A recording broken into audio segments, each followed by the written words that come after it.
Welcome to today's video, which is going to be about changing the size of the cell.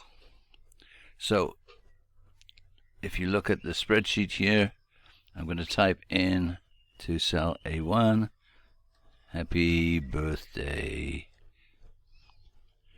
to you.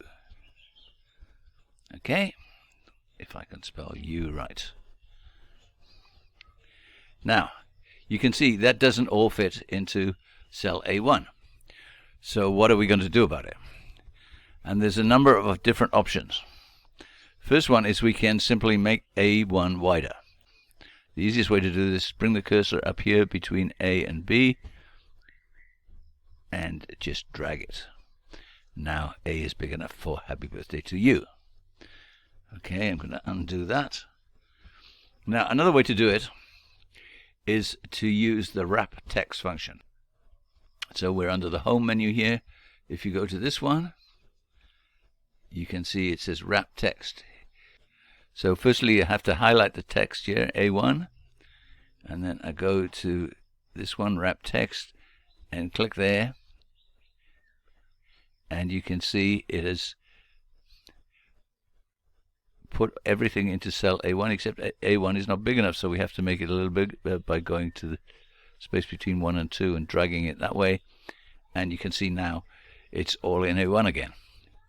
A1 has become bigger to fit the text. Okay, now sometimes this is ideal, sometimes not so great. So let's go to D1 here and say number of children. Okay, now we could fix this by going between D and E here and dragging it and making it the size for that. But the data that we're going to have in here is going to be just single numbers, like this, yeah? So we've got a very wide column for very narrow amount of data. The only reason it's wide is because of the heading. So in that situation, it makes sense to use wrap text. So we're going to go wrap text. Now you cannot make it narrower than the longest word. So I think the longest word is children here. So we're about there. Maybe we can go a little bit narrower. Yeah, there you go. If you make it narrower than children, it won't work.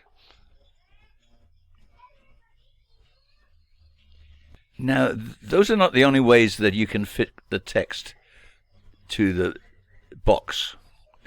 If you go to, and again we're under the home menu here, if you go to Format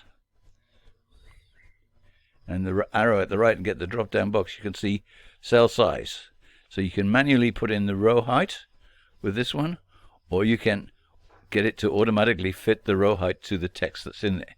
And then the next lot is the same with the column width and the column, so it can be automatic, or you can set it yourself. Now, one thing I would say to you, you need to think about what your spreadsheet was going to look like. If you have a whole lot of headings, different lengths, and you have auto format for the width, they're all going to end up different widths. And to be honest, your spreadsheet is going to probably be hard to read and look a bit of a mess. People like to read things that are in standard sizes. So I suggest you keep some of them at the standard size that comes with Excel when you open it, and for longer ones you set it to another standard size. Like, okay, if it's an address and I need more space, I'm going to set it to a width of 20. If it's a name of exams that have passed and I need more space, I'm going to set that to 20 as well. So that things will look like they're in some kind of regular pattern.